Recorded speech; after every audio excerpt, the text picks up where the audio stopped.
زیادہ برڈن، بلکہ آپ برڈن بھی چھوڑ دیں. سب سے زیادہ ٹیکس دیتا کون ہے؟ سیلریڈ سیگمنٹ دیتے ہیں. آپ پھر دیکھیں سب سے زیادہ ٹیکس چوری بھی ہوتا ہے, ایلیٹس بچ جاتے ہیں. اب اس سے سر میرا وہ جو انہوں نے ٹیکس بڑھانے کی جو تجویز دی ہے اس سے میرا ایک اور سوال آتا ہے کہ ٹیکس بڑھتے جا رہے ہیں, ہماری جو انکم ہے وہ وہیں پہ پڑی ہے اور روپے ڈپریشیٹ ہوتا جا رہا ہے, تو عام عوام کی جو کہہ لیں کہ خرید کی قوت ہے وہ بڑی کم ہوتی جا رہی ہے. تو اگر وہ اور کم ہوتی جائے, ٹیکس بڑھتے جائیں, وہ چیزیں خرید نہ سکیں, کاروبار تو اسے بہت اس کو افیکٹ ہوگا. اس کے بعد تو ٹیکس بڑھانے کا اتنا کیا فائدہ ہوگا پھر؟ آپ نے بہت مناسب بات کی. دیکھیے, جب آپ ٹیکسز کے نظام کو پھیلاتے ہیں اور خاص طور پہ جب ریٹس میں اضافہ کرتے ہیں اور ٹیکس کو براڈن نہیں کرتے بیس کو, تو اس کے نتیجے میں قیمتوں میں اضافہ ہوتا ہے. بالکل. اور جب قیمتوں میں اضافہ ہوتا ہے تو آپ یہ دیکھیے کہ پچھلے 2 سال ہماری قیمتوں میں 60% اضافہ ہوا ہے. بالکل. اور ہمارے لوگوں کے آمدنی میں, سیلریڈ لوگوں کے بھی آمدنی میں 15 سے 20%, یہ مشکل سے. تو لوگوں کے جو حالات ہیں وہ حد سے زیادہ خراب ہو چکے ہیں. اور اگر آپ نے ریٹس کو بڑھا کر قیمتیں اور بڑھا دیں, خاص طور پہ اب آپ یہ سوچئے کہ ایک پروپوزل یہ بھی ہے کہ دوائیوں پہ بھی لگائے جائیں. ہمیں تو شرم آنی چاہیے اس بات پر. تو اب یہ ہے کہ آپ کو اگر ریونیوز بڑھانا ہے اور کنزمپشن نہیں کم کرنا ہے اور پروڈکشن اس کے نتیجے میں نہیں کم کرنا ہے, تو بیس کو براڈن کریں اور ٹیکس کے نظام کو ان شعبوں میں لے جائیں جہاں اس وقت ٹیکس کی جو ادائیگی ہے وہ حد سے زیادہ کم ہے, اور خاص طور پہ یہ وہ ہیں حصے جہاں ہمارے اشرفیہ کا راج ہے. بالکل.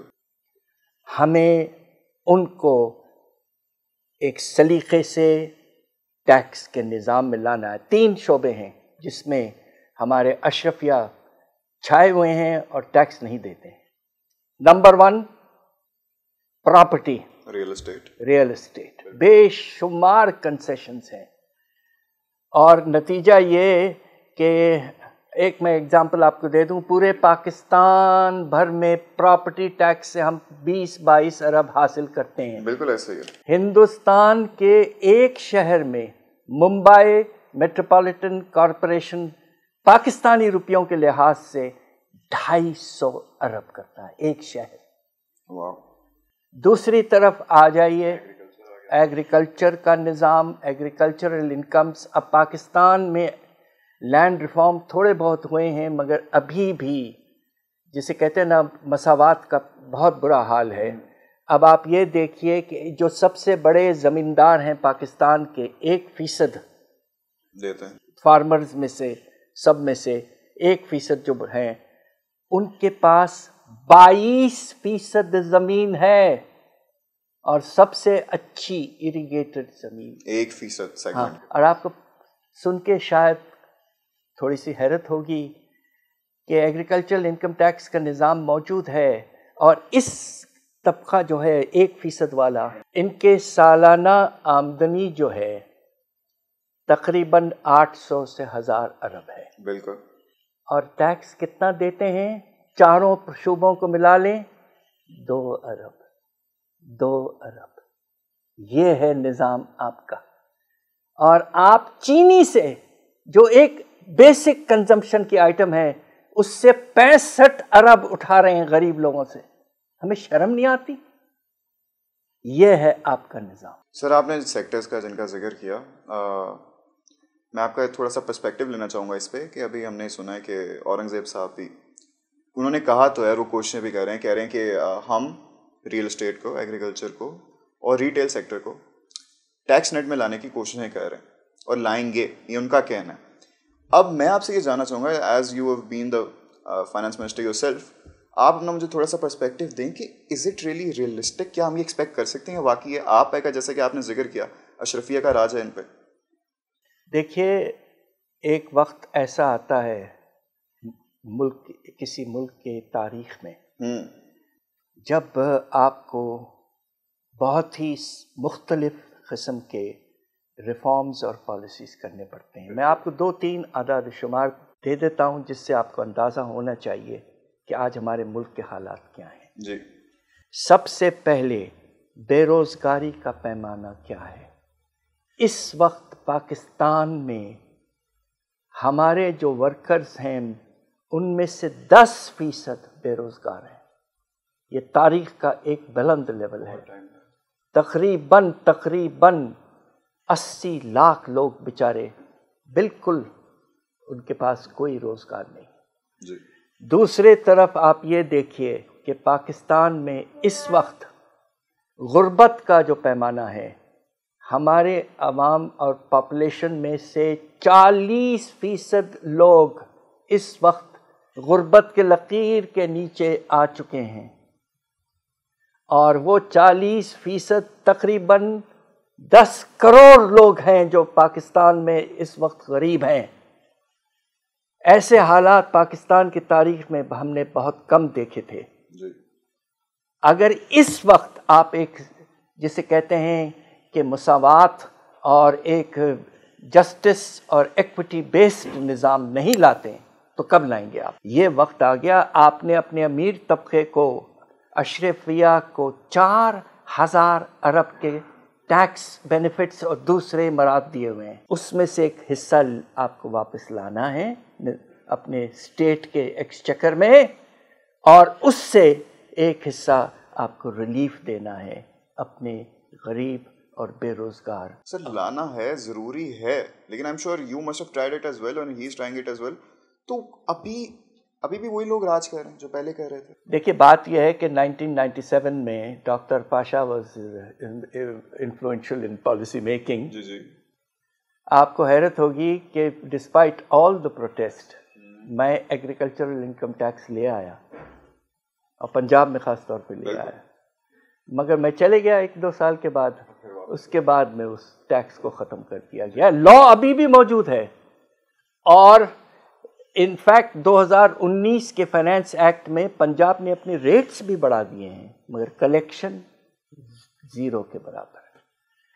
دیکھیے اب وقت آ گیا ہے کہ اب پاکستان، ایک لحاظ سے میں یہ بھی کہوں گا کہ ہمارا جو اشرفیہ طبقہ ہے ان کے ایک لحاظ سے انلائٹنڈ سیلف انٹرسٹ میں ہے کہ وہ اب کنٹریبیوٹ کرنا شروع کریں. بالکل آئی وڈ ایگری. اس سے زیادہ میں کہنا نہیں چاہتا. اچھا سر، آگے بڑھتے ہیں. ایک طرف آئی پی پیز ہیں اور دوسری طرف آئی ایم ایف کے مطالبہ کی وجہ سے بجلی کی آج کل ہم قیمتوں کو دیکھیں ناقابل برداشت ہوئی پڑی. عوام کا تو برا حال ہے ہی ہے، ساتھ ساتھ انڈسٹریلسٹ کا بھی ہے.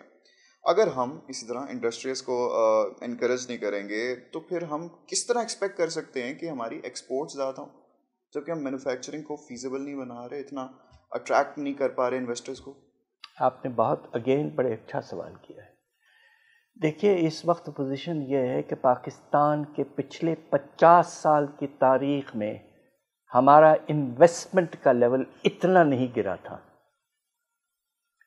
پچھلے سال یعنی کہ بعد اب اس سال میں آپ دیکھیے گا، سال جب ختم ہوتا ہے تو بہت بڑی گراوٹ آئی ہے انویسٹمنٹ، اور یہ 50 سال کا لوئسٹ لیول آف انویسٹمنٹ ہے as a percentage of G D P. ہمارے یہاں آپ کو حیرت ہوگی اس وقت انویسٹمنٹ 13% ہے قومی آمدنی کا. ہندوستان اور بنگلہ دیش میں 30% ہے. یہ حال ہے آپ کے انویسٹمنٹ کا، اور اس میں یقیناً بہت بڑا فیکٹر جو آپ نے آئیڈینٹیفائی کیا ہے وہ ہے آپ کے یوٹیلیٹی چارجز. اب آپ کو میں ایک حیرت انگیز بات بتانا چاہتا ہوں کہ ہمیں تو بڑی خوشی ہے کہ مئی کے مہینے میں افراط زر کی رفتار بہت گری، 11.8%، مگر اس میں آپ کو سن کے شاید کچھ حیرت ہو کہ صرف 2 چیزیں ہیں جن کی وجہ سے یہ 11.8% انفلیشن میں آدھا انفلیشن ان 2 چیزوں کی وجہ سے ہوا ہے. وہ کیا ہے sir? Gas charges, electricity charges. بس 2 آئٹم. ان کا ویٹ جو ہے according to historical consumption pattern is 5% کا ویٹ 50% افراط زر لا رہا ہے ملک میں. اس سے بدتر اور خراب سچویشن کیا ہو سکتی ہے؟ اس وقت ہمارا مڈل کلاس جو ہے وہ اپنے بلوں پر جو ریٹ دے رہا ہے وہ ہمارے قریب جو ملک ہے اس سے 3 گنا ہے. 3 گنا. تو کیسے چلے گا نظام؟ اور آپ کو بڑے بڑے اقدامات لینے ہیں. اور سن کے آپ کو یہ بھی شاید تھوڑی سی، آج میں کافی ایسی چیزیں بتا رہا ہوں جو ایک لحاظ سے نہیں ہیں. لاسز کتنے ہیں آپ کے پاور سیکٹر میں؟ اس وقت لیٹسٹ ایسٹیمیٹ کہ اگر آپ 100 کلو واٹ آور جنریٹ کرتے ہیں تو جب تک بلنگ ولنگ سب ہو جاتی ہے تو 23% لاس ختم. ایسے ہی باقی دنیا میں 10 یا 11% ہے. تو اس نظام تو چل نہیں سکتا اس طرح کے لاسز کے ساتھ. سو آج ہی میں نے لکھا ہے کہ 2 چیزوں نے بجلی کے نرخ، گیس کی نرخ، انہوں نے مل کر آدھا افراط زر اس کی وجہ سے ہوا ہے پاکستان میں. تاریخ میں ایسا کبھی نہیں ہوا تھا. انڈیڈ کبھی نہیں ہوا. اور سر جیسا کہ آپ نے ذکر کیا کہ انویسٹمنٹ جو ہے، foreign investments at its all time low, ٹھیک ہے، and I would agree with you on that 100%. اب ہم بلیم کس طرح کر سکتے ہیں انویسٹرس کو؟ اگر لیٹ سپوز کہ میں انویسٹر ہوں، میں پاکستان میں انویسٹ کیوں کرنا چاہوں گا؟ کیا فائدہ ملے گا مجھے؟ یا کوئی اس طرح گورنمنٹ یا جو بھی پالیسی میکرز ہیں، بیوروکریٹس ہیں، کچھ اٹریکشن دے رہے ہیں مجھے کہ میں ادھر انویسٹ کروں گا تو مجھے کوئی فائدہ ملے گا؟ اٹریکشن تو چھوڑیے، ہمارے جو ملک کے اپنے انویسٹرز جو ہیں جن کو ہمیں نمبر 1 اہمیت دینا چاہیے، ان کے سامنے اگر وہ یہ دیکھیں کہ سود کا لیول جو ہے، سر سود 22%، تاریخ کا بلند لیول. کون سا انویسٹر ایسا ہے جو 22% کے لون پر پروفٹ بنا سکتا ہے؟ اور وہ بھی پاکستان کے ان حالات میں. Extremely harsh business conditions. Absolutely. Who would in their right mind would try to even think of it? کوئی نہیں کر سکتا. اور البتہ ہمارا رجحان جو ہے وہ اپنے انویسٹر پہ نہیں ہے اس وقت.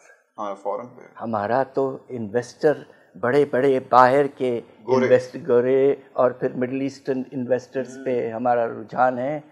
اب دیکھیے SIFC کامیاب ہوتی ہے تو ایک لحاظ سے ریلیف ہوگا، مگر میری اپنی ناچیز رائے یہ ہے کہ ہمیں پہلے اپنے انویسٹر کے بارے میں سوچنا چاہیے اور اس کو فیسیلیٹیٹ کریں. یہاں تو فیسیلیٹیٹ کرنے کی کوشش صرف فارن انویسٹر کے لیے ہے. سر آپ نے SIFC کی بات کی. SIFC جب سے بنی ہے، اور کافی لوگوں کا یہ بھی کہنا ہے کہ وہ صرف عرب ممالک کے جتنے بھی انویسٹر ہیں ان کو فیسیلیٹیٹ کرنے کے لیے بنی ہے. تو جب سے یہ بنی ہے ہم دیکھتے ہیں کہ بڑے زیادہ MOU سائن ہوئے، لیکن ڈاکومنٹس اور پیپرز کی حد سے آگے تک معاملہ جا نہیں پایا. سگنیچر سے کہ آگے معاملہ جا نہیں پایا. اس کی کیا وجہ ہے؟ وجہ یہی ہو سکتی ہے کہ وہ خود یہ انتظار کر رہے ہوں. آپ نے دیکھا کہ پچھلے سال جب IMF کا پروگرام آیا تو پھر سعودی عربیہ اور UAE نے کچھ پیسے انویسٹ کیے پاکستان میں، ڈپازٹ کیے. ہو سکتا ہے کہ یہ جو ملک ہیں سعودی عربیہ، UAE وغیرہ، وہ انتظار کر رہے ہیں کہ پاکستان IMF کی چھتری میں واپس آتا ہے تو پھر تھوڑی سی رسک میں کمی آئے گی تو پھر شاید کچھ ہوگا.